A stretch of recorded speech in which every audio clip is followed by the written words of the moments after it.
Hello students, welcome to the Inspire Academics. तो acid base and salts के chapter number 2 में मैं आप लोगों को प्रॉपर्टीज ऑफ कॉमन सॉल्ट्स करवाने वाला हूँ। पहले हम लोग कॉमन सॉल्ट्स के बारे में जो प्रिपरेशन है वो सब कुछ कर चुके हैं, और आज हम प्रॉपर्टीज ऑफ कॉमन सॉल्ट्स और उसके बाद आगे जो भी कंपाउंड्स हैं उनके बारे में पढ़ेंगे। तो सबसे पहले प्रॉपर्टीज ऑफ कॉमन सॉल्ट्स क्या है। तो पहली प्रॉपर्टी है it is essential constituent of our diet, यानी कि जो हम खाना खाते हैं उसके लिए हमारे लिए बहुत ज़्यादा इंपॉर्टेंट होती है, एसेंशियल यानी कि ज़रूरत होती है।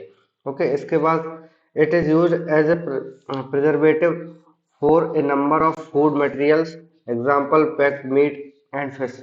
यानी कि हम बोल सकते हैं क्या कि जब हम लोग पैक फूड क्या करते हैं, पैकिंग करते हैं, तो उसमें इसकी ज़रूरत होती है ना। यानी कि ये क्या करते हैं, प्रिजर्वेटिव मतलब होता है कि बहुत टाइम तक, लंबे टाइम तक चलाने के लिए कोई सा भी फूड हम बनाते हैं। तो जैसे पैक्ड मीट हुआ या फिर फिश हुआ, तो इनको हमें रखने के लिए काफी लंबे टाइम तक, तो हम इसके कॉमन सॉल्ट का यूज करते हैं। इसके बाद मिक्स्ड विद आइस, अगर हम इसको मिक्स्ड आइस के साथ में मिक्स कर देंगे तो क्या होगा, मेक फ्रीजिंग पॉइंट मिक्सचर, या फिर हम बोल सकते हैं it is use to make freezing point mixture, example in making of ice creams.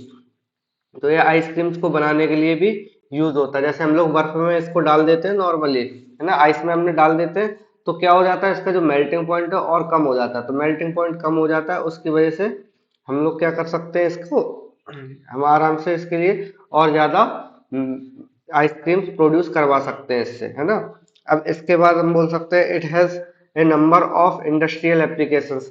तो इंडस्ट्रियल एप्लीकेशंस भी इसके काफी ज्यादा है। इंडस्ट्रियल एप्लीकेशंस मतलब कि जैसे एग्जाम्पल हम ले सकते हैं कि बहुत सारे जो लोग हैं वो ऐसी कॉमन सॉल्ट्स का जो समुद्र होता है उसमें से निकालते हैं, फिर उसके बाद सी में से मतलब निकालते हैं और फिर उसके बाद प्रोसेस करके फैक्ट्री तक पहुंचाते हैं। तो इंडस्ट्रियल एप्लीकेशंस भी इसके। अब एग्जांपल्स और हम ले सकते हैं इन मैन्युफैक्चर ऑफ सोप, यानी सोप बनाने के लिए भी इसका यूज होता है। फॉर सॉल्टिंग आउट, यानी कि सॉल्ट आउट करने के लिए इसको हम बोल सकते हैं ये मैन्युफैक्चरिंग ऑफ सोप में भी यूज होता है। इसके बाद in preparation of pottery glaze, यानी कि ये प्रिपरेशन करवाने के लिए काम आता है पोट्री ग्लेज में। ओके, इसके बाद आता है सेकंड, हमारे पास जो सब्सटेंस है वो है कॉस्टिक सोडा। कॉस्टिक सोडा का नेम क्या है, सोडियम हाइड्रोक्साइड, यानी कि हम बुलाते हैं इसे NaOH। तो इसकी जो मैन्युफैक्चरिंग होगी वो कैसे होगी, तो सबसे पहले प्रोसेस का नाम होगा क्लोर एल्कली प्रोसेस। तो क्लोर एल्कली प्रोसेस के थ्रू इसको हम फॉर्मेशन करते हैं। दूसरा एपरेटस क्या यूज होने वाले, हम बोलेंगे कैस्टनर एंड केल्नर। तो कैस्टनर एंड केल्नर ये दो टाइप के जो एपरेटस हैं वो यूज करने वाले हैं। अब इसके बाद अगर हम रिएक्शन को देखें तो रिएक्शन कैसे होगी, तो NaCl को हमने लिया, जैसे अभी हमने सबसे पहले अभी पढ़ रहे थे ना कॉमन सॉल्ट, तो NaCl को जब हमने लिया तो वाटर के साथ में जब रिएक्ट करवाएंगे तो क्या होगा, इलेक्ट्रिसिटी पास करवाएंगे। इलेक्ट्रिसिटी पास करवा रहे मतलब इलेक्ट्रोलिसिस हो रही है प्रोसेस, इलेक्ट्रोलिसिस की प्रोसेस हो रही है। तो इसके बाद ये NaOH में कन्वर्ट हो जाएगा, यानी कि हम बोलेंगे यहाँ से ब्रेक डाउन होगा OH माइनस का और इधर से H पॉजिटिव का। तो H पॉजिटिव क्या होगा, ये Cl के साथ में जुड़ जाएगा, जैसे यहाँ पर Cl नेगेटिव और इधर हम बोलेंगे तो Na पॉजिटिव। तो Na पॉजिटिव वाला OH के साथ में जुड़ जाएगा तो NaOH बन जाएगा, इधर Cl2 और ये H2, ये गैसेस निकल जाएंगी। अगर ये नॉर्मली कंडीशन होती, मतलब नॉर्मल कंडीशन कौन सी, हम बोलेंगे कि अगर ये हम H पॉजिटिव और Cl नेगेटिव को हम साथ साथ लेके आते तो यहाँ पे HCl बनता। बट यहाँ पे क्या बन रहा है, हम लोग इलेक्ट्रोलिसिस प्रोसेस करवा रहे हैं, तो इसकी वजह से क्या हो रहा है, Cl2 गैस बन रही है और H2 गैस, ये दोनों रिलीज हो रही है। अब इसके बाद the NaOH obtained at cathode, यानी कैथोड पे जो होगा वो NaOH मिल जाएगा हमें।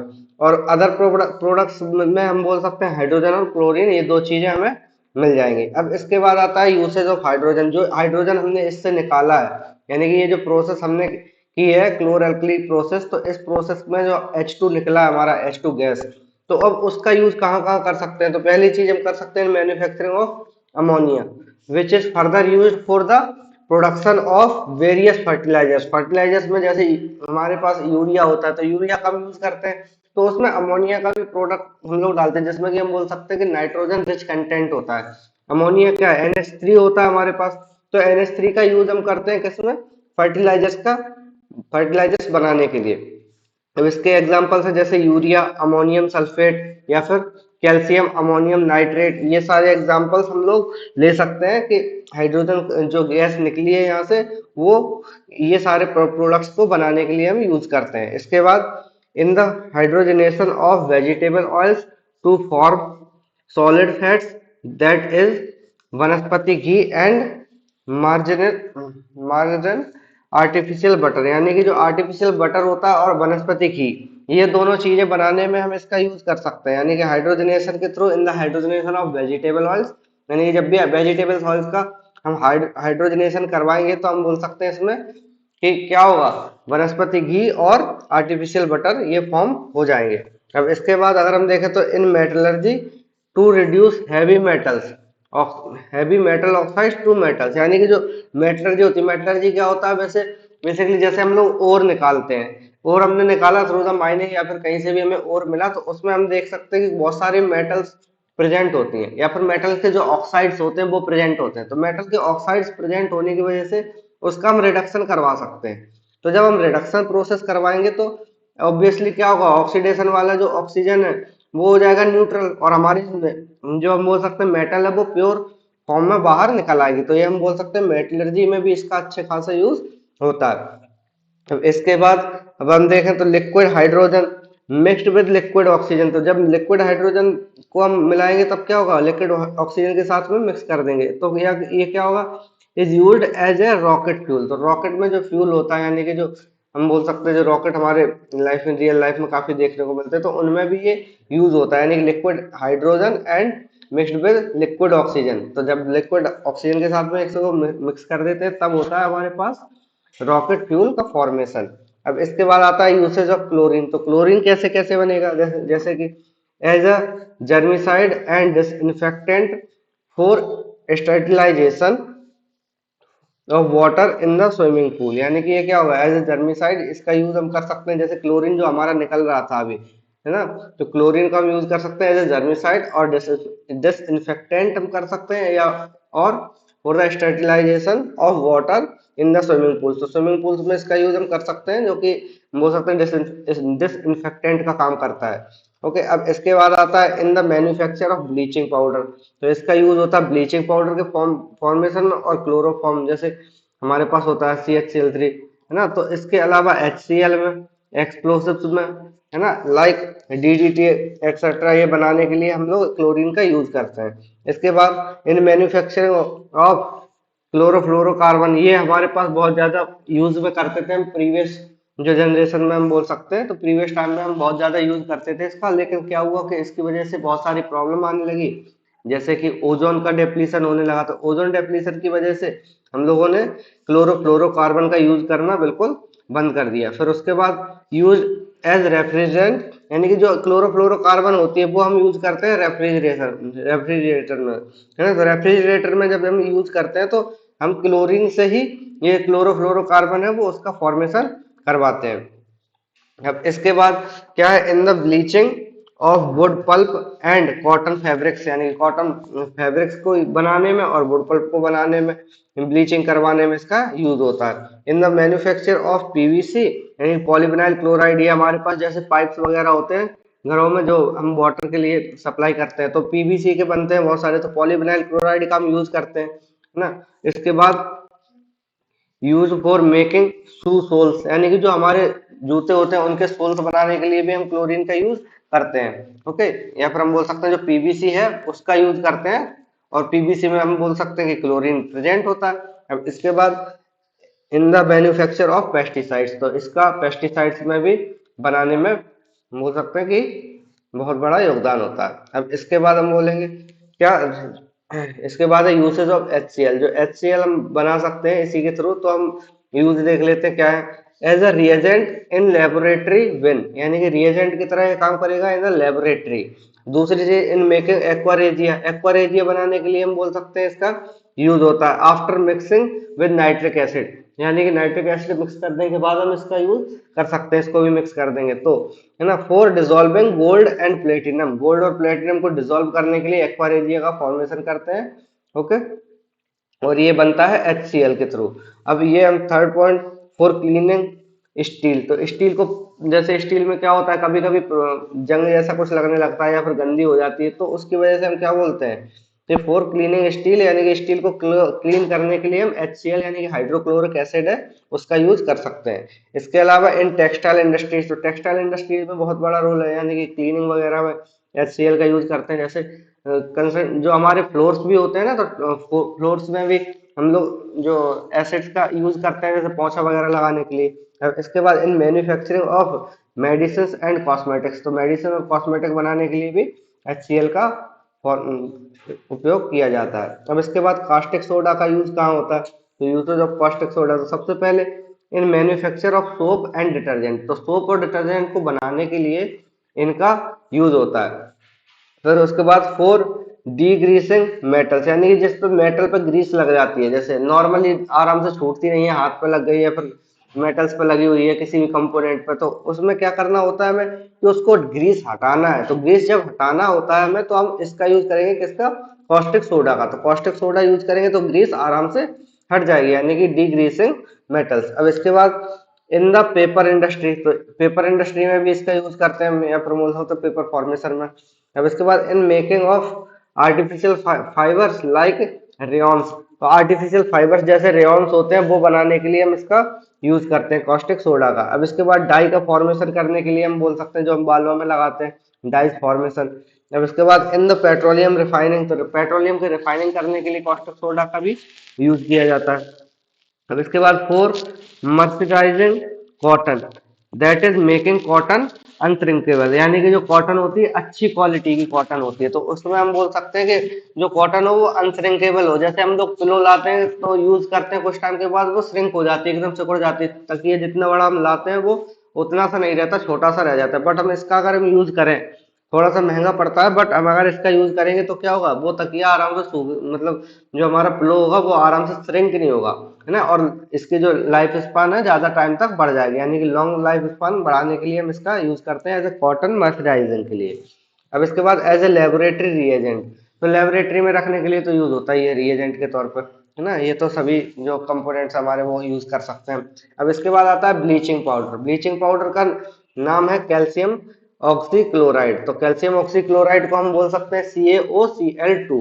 अब इसके बाद मैन्युफैक्चरिंग क्या होगी, तो मैन्युफैक्चरिंग में सबसे पहले हम बोल सकते हैं कि कैल्शियम हाइड्रोक्साइड लिया और क्लोरीन के साथ में इसको रिएक्ट करवाया, तो जब इन दोनों को रिएक्ट करवाएंगे तो हमारे पास बन जाएगा क्या, ब्लीचिंग पाउडर।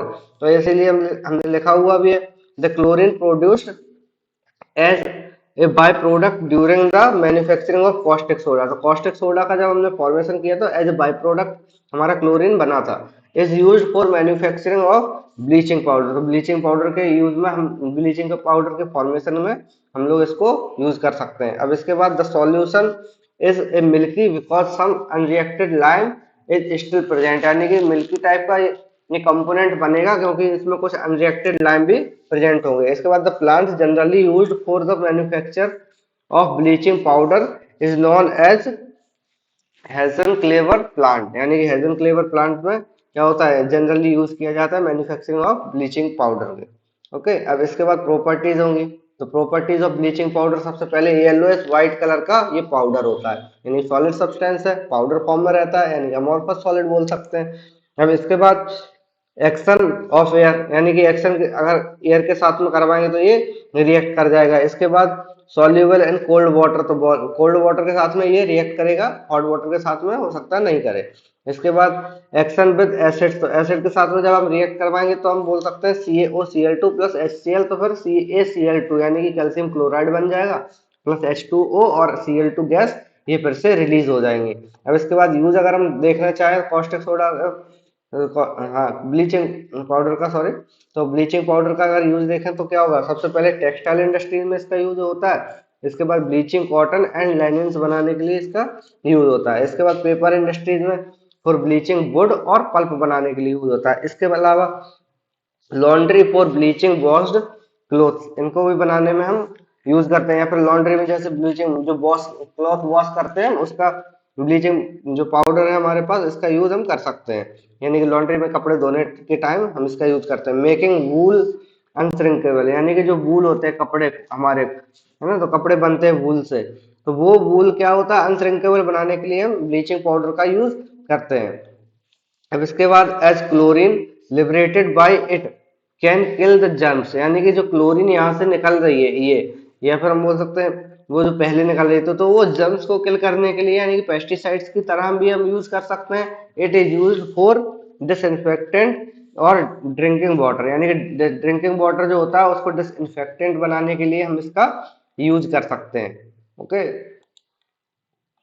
अब इसके बाद हमारे पास कुछ और प्रोडक्ट्स हैं, जैसे कि बेकिंग सोडा है। तो बेकिंग सोडा को हम यूज करते हैं। तो बेकिंग सोडा जैसे जिसे हम सबसे पहले बोल रहे हैं क्या, सोडियम हाइड्रोजन कार्बोनेट। तो सोडियम हाइड्रोजन कार्बोनेट होता है जिसे हम बोल सकते हैं सोडियम बाइकार्बोनेट, और इसका जो फॉर्मूला होगा NH4 सॉरी NaHCO3 होगा। NaH, ये यहाँ पे लिख दिया NaHCO3, है ना। तो NaHCO3 होगा इसके पास। मैं ये इसको करेक्ट कर देता हूँ,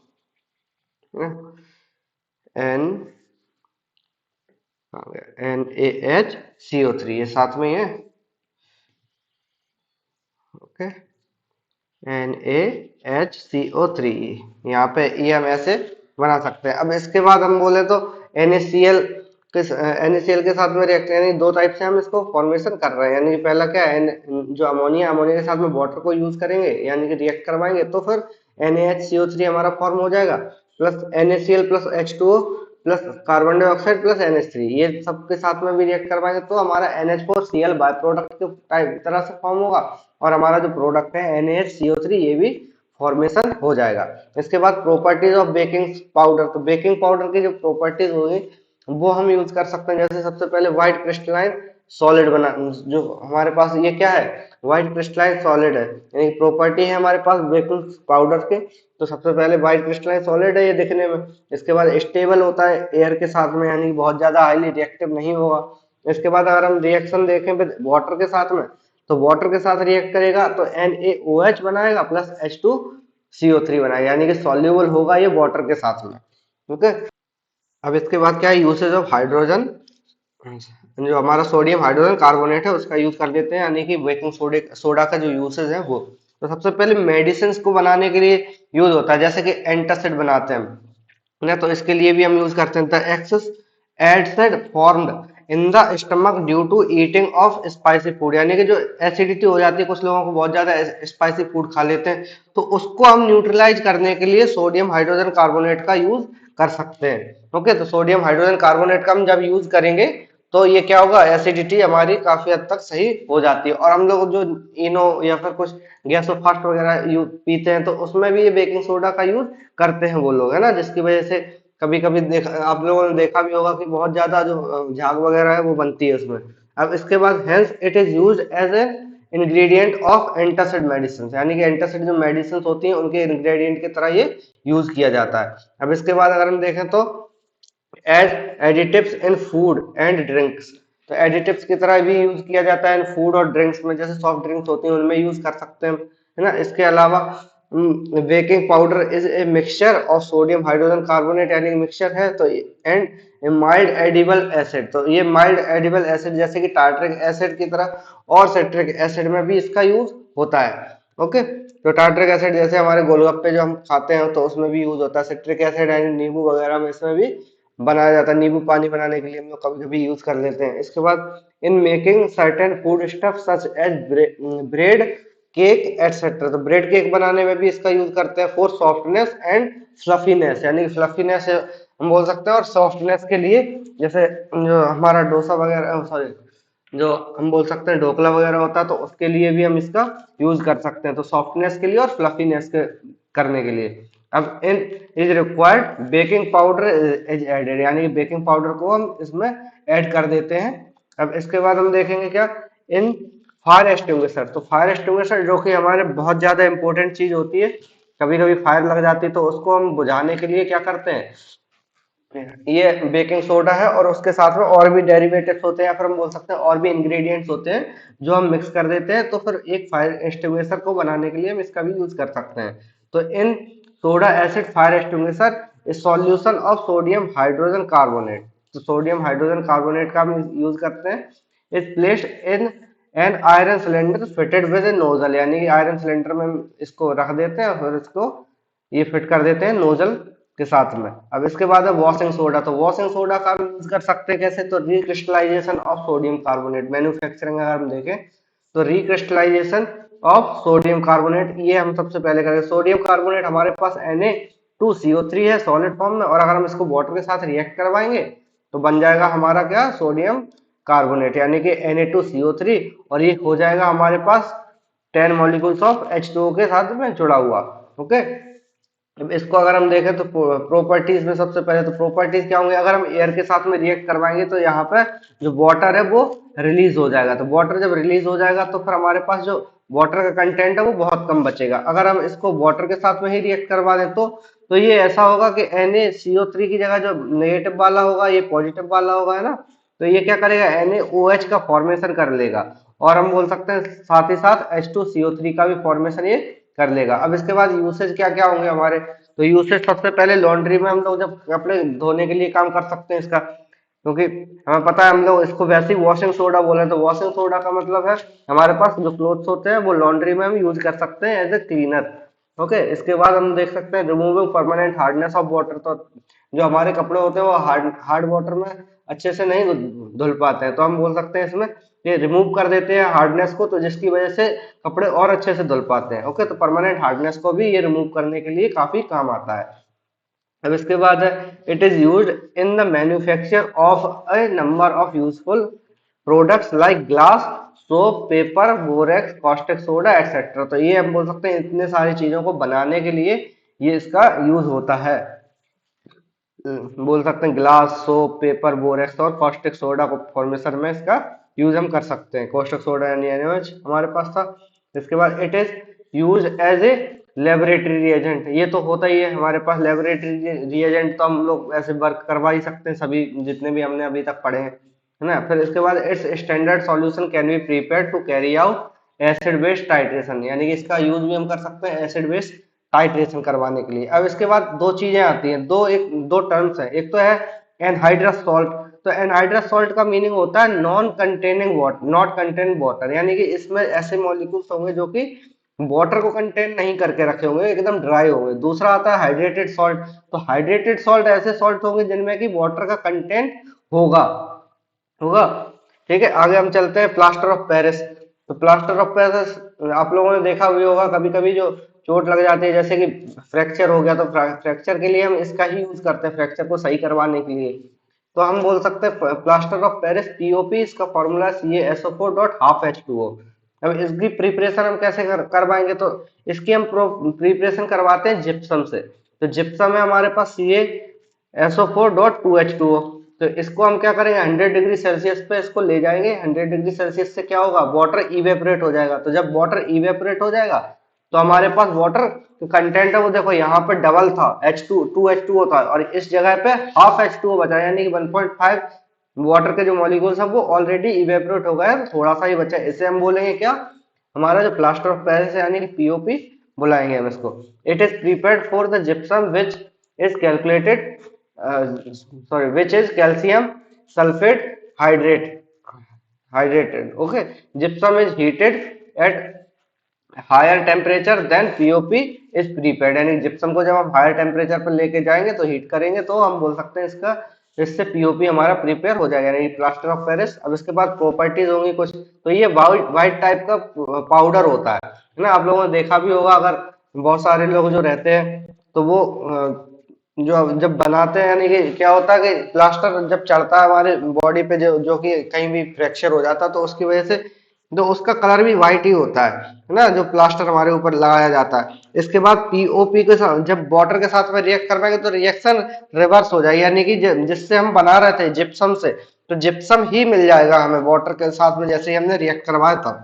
अब इसके बाद यूसेज सबसे ज्यादा हम बोल सकते हैं कि फ्रैक्चर को सही करने के लिए, यानी कि मेडिकल साइंस में इसका यूज होता है फ्रैक्चर सही करने के लिए बोन्स में, इन राइट पोजीशन, यानी कि राइट पोजीशन सही पोजीशन लगाने के लिए। इसलिए तो जो डॉक्टर्स होते हैं वो उनका यूज करते हैं, नहीं तो हम लोग मार्केट से लेके आए और खुद लगा लें, ऐसा तो नहीं होता। तो हम क्या करते हैं, फ्रैक्चर को सही करवाने के लिए एक राइट पोजीशन पे लगाना पड़ता है, जिसकी वजह से क्या होता है कुछ टाइम के बाद जो हमारी बॉडी है वो हील करना स्टार्ट कर जाती है, और फिर थोड़े टाइम के बाद और हम लोग ठीक हो जाते हैं, या फिर हम बोल सकते हैं जो हमारी जो बोन है वो सही जगह से जॉइंट फिर से हो जाता है। फिर and in making cast in density, हाँ density in making toys, cast and बोल सकते हैं स्टैच्यूज को बनाने में या फिर टॉयज को बनाने में भी इसका यूज होता है। अब इसके बाद डेकोरेटिव जो मटेरियल्स होता है जैसे ज्वेलरी एंड कॉस्मेटिक्स को भी बनाने में इसका यूज होता है। अब इसके बाद हमारे पास है क्या, in making the surface smooth, यानी कि स्मूथ सरफेस बनाने के लिए भी इसका यूज होता है। जैसे कोई सरफेस होती है रफ होती है तो इसको हम घिस देते हैं उसके ऊपर, है ना, तो जैसे रेगमाल होता है, तो वैसे ही हम क्या बोल सकते हैं इसका भी यूज हम कर सकते हैं। तो स्मूथ सरफेस बनाने के लिए किसी का भी तो इसका यूज कर सकते हैं। That of walls, ceiling etcetera before paint, यानी कि पेंट करने से पहले हम लोग इसको स्मूथ बनाने के लिए इसको रब करते हैं, तो उससे हो जाता है हमारे सरफेस स्मूथ। अब इसके बाद जैसे चौक को मेक बनाने के लिए, चौक फॉर्मेशन के लिए भी हम इसका यूज करते हैं, जो कि हम लोग ब्लैक बोर्ड पे लिखते हैं, या फिर अब तो ग्रीन टाइप के बोर्ड चलने लगे, तो ब्लैक बोर्ड हम बोल सकते हैं। तो ब्लैक बोर्ड पे जो लिखने के लिए चौक का यूज करते हैं वो भी हम इसी से बनाते हैं। इसके बाद इन laboratories for making the apparatus air tight, यानी एयर टाइट जो अपरेटस होते हैं जैसे उसमें हम लोग स्टॉपर यूज करते हैं, स्टॉपर, तो स्टॉपर में जो जगह रह जाती है कभी कभी, तो उसकी सीलिंग के लिए हम क्या करते हैं, यूज करेंगे हम प्लास्टर ऑफ पेरिस का। इसके बाद in making of fire proof materials, यानी कि फायर प्रूफ मटेरियल्स बनाने के लिए भी हम इसका यूज करते हैं, यानी कि इसमें आराम से आग नहीं लगती है। इसके बाद लास्ट एक क्वेश्चन आता है, व्हाई शुड कर्ड एंड सोर substances not be kept in the braces, brace और कॉपर वेसल, यानी कि जो सोर या फिर हम बोल सकते हैं कर्ड है, कर्ड यानी कि दही हमारे पास जो होता है, या फिर सोर सब्सटेंसेस जो कि एसिडिक हम बोल सकते हैं, इनको हमें ब्रास के या फिर कॉपर के जो वेसल्स होते हैं, यानी कि हमारे जो बर्तन होते हैं, उसमें हमें क्यों नहीं रखना चाहिए, ये क्वेश्चन है। तो हम बोल सकते हैं जो कर्ड होता है, कर्ड एंड सोर सब्सटेंसेस आर एसिडिक, यानी कि नेचर क्या होता है, एसिडिक होता है इनका। We know that acids attack most of the metals, hence if acidic substances like curd or other sour substances are kept in copper or brass vessels, they react to form toxic compound, यानी कि ये क्या करेंगे, toxic compound का formation कर देंगे। जैसे ही अगर हम इसको क्या करेंगे, कॉपर या फिर ब्रास के वेसल्स में रखेंगे, तो फिर ये टॉक्सिक सब्सटेंस का या फिर कंपाउंड्स का फॉर्मेशन करेंगे। तो जब ये फॉर्मेशन कर देंगे टॉक्सिक कंपाउंड्स का, तो हम बोल सकते हैं and making the food stuff unfit for consumption, तो हम बोल सकते हैं ये हम जब खाएंगे तो इसकी वजह से हमें हेल्थ इश्यूज हो सकते हैं। तो इसकी वजह से हम इसका जो हम रखते हैं तो ज्यादातर एल्यूमिनियम के चीजों में रख देते हैं, या फिर जो मटका होता है हमारा मिट्टी का, उसमें हम ज्यादातर कर्ड को हम रखते हैं। ओके, अब हम इसमें नहीं रखेंगे आज से, अगर रखते भी हो तो आज के बाद मत रखना। तो अब हम इस क्लास को यहीं तक रखते हैं और ये चैप्टर भी खत्म हो गया है। तो नेक्स्ट क्लास में मिलेंगे किसी नए चैप्टर के साथ में। So like, share and subscribe, and thanks for watching.